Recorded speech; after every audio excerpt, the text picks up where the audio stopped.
তো এটা আমার খুব একটা বেশি একটা না, কনভেন্সের একটা খুব একটা বেশি খরচ না, মানুষের গায়ে বাঁচবে না। এই তরমুজের 3 ভাগের 1 ভাগ দাম হইবে। আচ্ছা ভাবি, এই আমেনা ঢালি উনি কি হন? উনি আমার মা। আপনার মা। এখন আপনার অনুভূতিটা কেমন লাগতেছে? আমার অনুভূতি হচ্ছে যে আমার মা 8 বছর আগে মারা গেছেন, এখন মনে হয় সে জীবিত আছেন। সে প্রত্যেকটা মানুষের কাছে সে একজন নেত্রী বা নেতা, দলনেতা ছিলেন। তাকে সবাই ভালোবাসেন। যে ভালোবাসাটা এখন আমি তাদের সামনে এখনো আনছি, যে এখনো মানুষ বলে যে আমেনা ঢালি বেঁচে আছে, মারা যায়নি। আমি তার কর্মের মাধ্যমে যেন সে বেঁচে থাকে মানুষের হৃদয়ে, আমি সেই কাজটা করব ইনশাআল্লাহ। আচ্ছা, সেটাই আপনি এগিয়ে নিচ্ছেন আর কি, অসমাপ্ত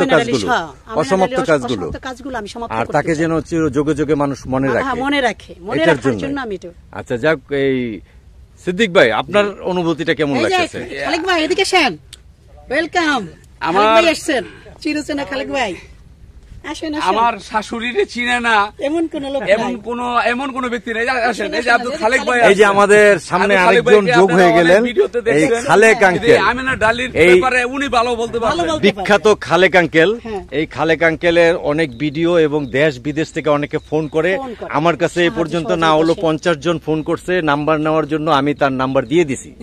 হয়তো খালেক আঙ্কেল যা বুঝবে না যে নাম্বারটা কে দিছে, আমি তাকে নাম্বার দিয়ে দিছি। নাম্বার দেওয়াতে উনি ফোন করলেই বলে যে খালেক আঙ্কেলের নাম্বারটা দেন, মেসেজ করলে বলে খালেক আঙ্কেলের নাম্বার দেন, তখন খালেক আঙ্কেলের নাম্বার দিয়ে দিছি, যেভাবে হোক দিয়ে দিছি।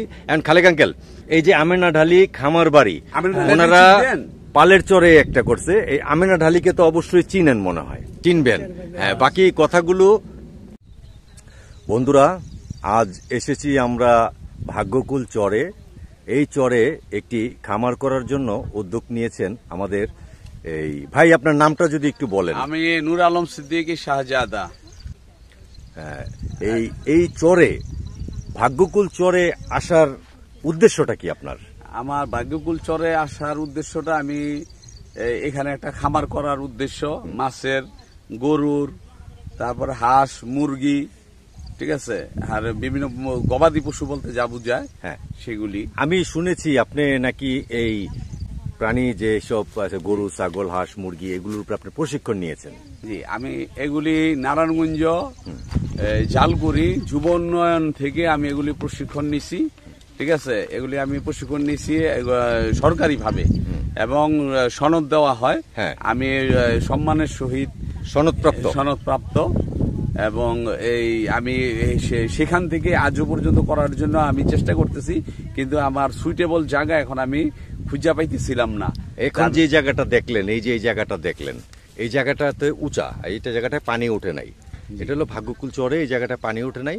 এই জায়গাটা আপনার পছন্দ হয়েছে, আপনি এক সময় বলছিলেন কথায়। এখন এই জায়গাটার ব্যাপারে কি ভাবতেছেন? আমার যে এখানে যে আরেকটা বাড়ি আছে ওই যে পাশে, উনার কাছে আমি জিজ্ঞাসা করলাম এখানে কতটুকু পানি উঠছে। উনি দেখাইলেন এই নামা পর্যন্ত পানি উঠছে বর্তমানে, এতটুকু পানি উঠছে। এটা জোয়ার বাটা পর্যন্ত পানি উঠে, তারপরে চলে যায়। এই বর্ষা পর্যন্ত পানি উঠে নাই। আমি চিন্তা করলাম যে এইটা যদি আরো উঁচা আছে, সামনে দেখা যায়, সামনে আরো উঁচা দেখা যায়, এই যে দেখাচ্ছি আপনাদেরকে। এখানে যদি আমি আরেকটু 3 ফুট মাটি ফালাইয়া ওইখানে যদি বড় করে এখানে খামার করি, তা আমার ওইখানে হাঁসের, গরুর, মুরগি, ঠিক আছে, 3টা আমার হয়ে যাবো। সোনালী মুরগি এখানে খুব ভালো হইব, সুন্দর বাতাস আছে, বাতাসটা, আবহাওয়াটা ভালো, বাতাস আছে। আর এখানে যদি আমি বড় বড় 2টা পুকুর কাটি, তাহলে আমি এখানে দেখা যায় যে মাছ চাষ করতে পারবো আমি সুন্দরভাবে। আবার ওই পাশে সুন্দর একটা বড় নদী আছে, অর্থাৎ ভাগ্যকুল বাজার থেকে এই চরের মাঝখানে যে খাল বলেন বা একটা ডোবা বলেন, যে ওরকম আছে, নদী আছে। আমি ওই নদী পর্যন্ত যদি এখান থেকে নিতে পারি, তাহলে আমি পুকুর কাটতে কাটতে আমি পর্যন্ত গেলাম। ওইখানের সাথে আমার একটা বাজারের সাথে একটা ভালো যোগাযোগ হইলে, আমার কমিউনিকেশনটা ভালো হইলে, আমার এখান থেকে আমার যে কোনো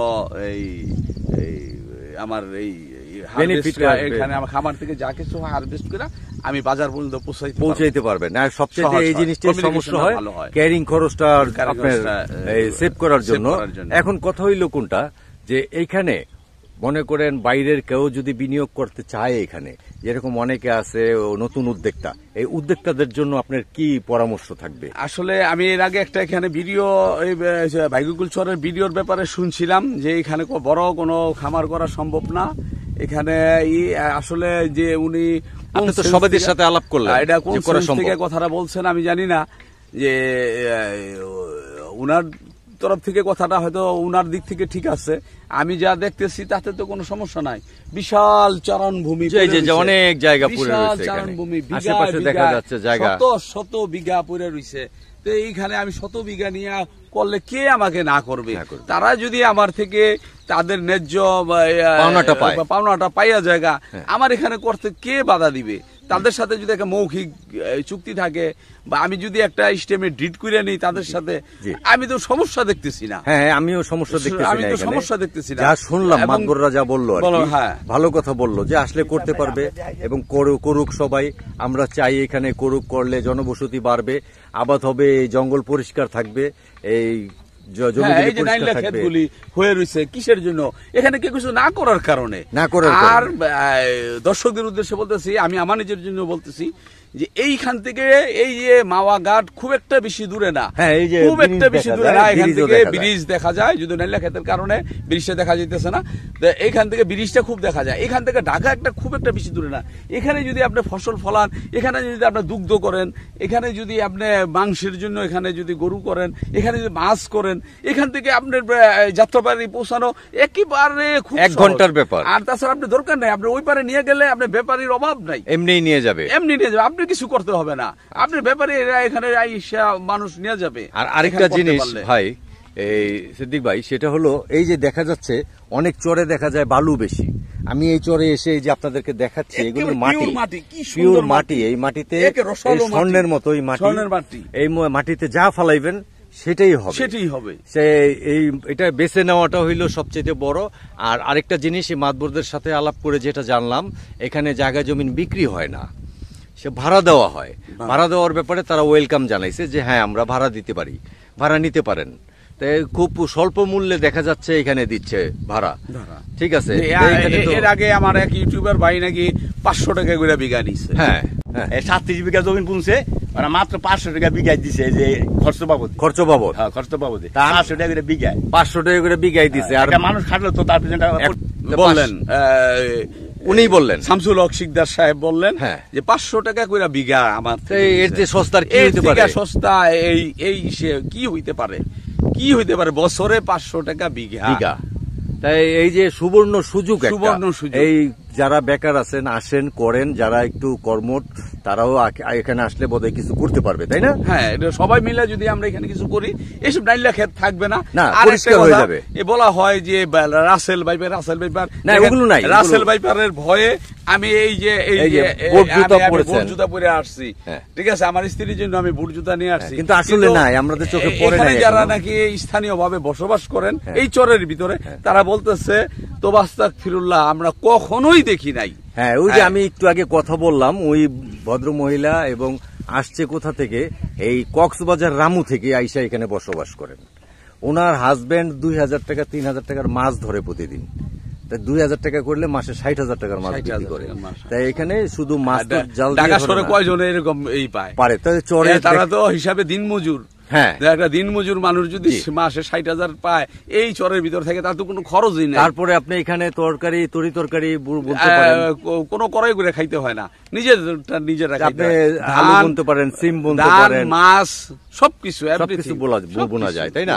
তাই সবাই উদ্দেশ্যে এই কথাটাই রইল। আপনি যে জায়গাটা আজকে পছন্দ করলেন, এটার জন্য আপনি মাতবরদের সাথে এখন বসবেন।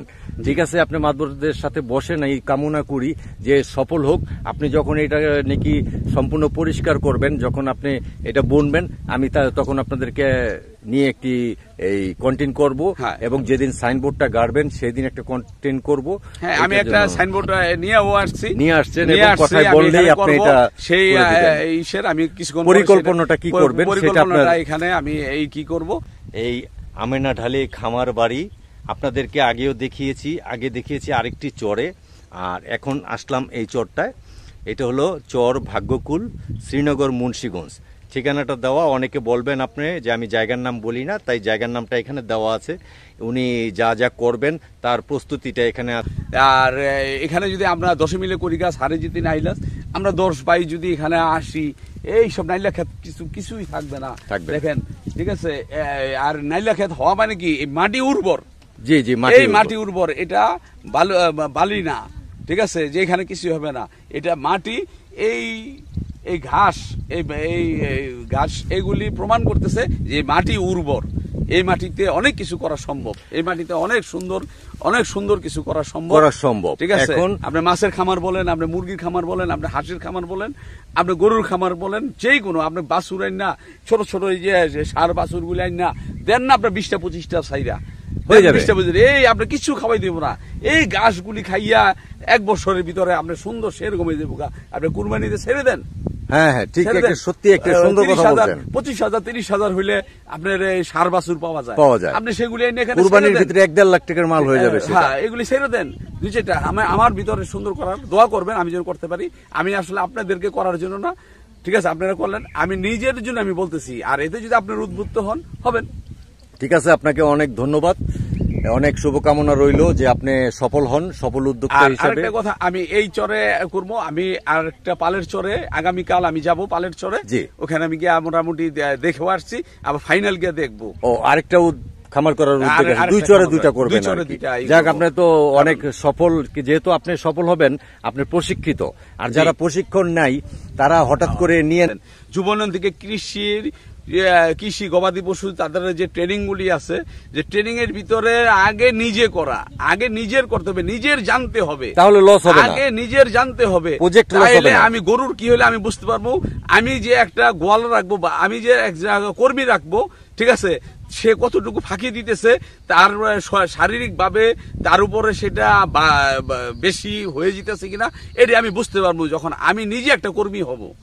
ঠিক আছে, এইটা যুবনন থেকে এই প্রশিক্ষণ দেয়, এইগুলি ট্রেনিং করেন, একটু জানাশোনা থাকতে হবে। এই ধরনের যে আমি করবো নাকি, আমি হ্যাঁ আমার করতে হবে, আমার পারতে হবে, উনি যেই হোক, আমি হ্যাঁ মালিক হোক কর্মচারী হোক, যেই হোক, মালিককে অবশ্যই করতে হবে। কারণ মালিক যদি না জানে কর্মচারী দিয়ে করাবে কিভাবে করাবে, এটা একটা যুক্তি আছে আপনার কথায়। যাক, এখন কথা হইলো কোনটা আপনার কাছে। আমি নারায়ণগঞ্জ জালগুড়ি যুব উন্নয়ন থেকে আমি প্রশিক্ষণ প্রাপ্ত একজন খামারি। আপনি যদি যেটাই করবেন সেটাই সফল হবেন, এটাই কামনা রইল। জি।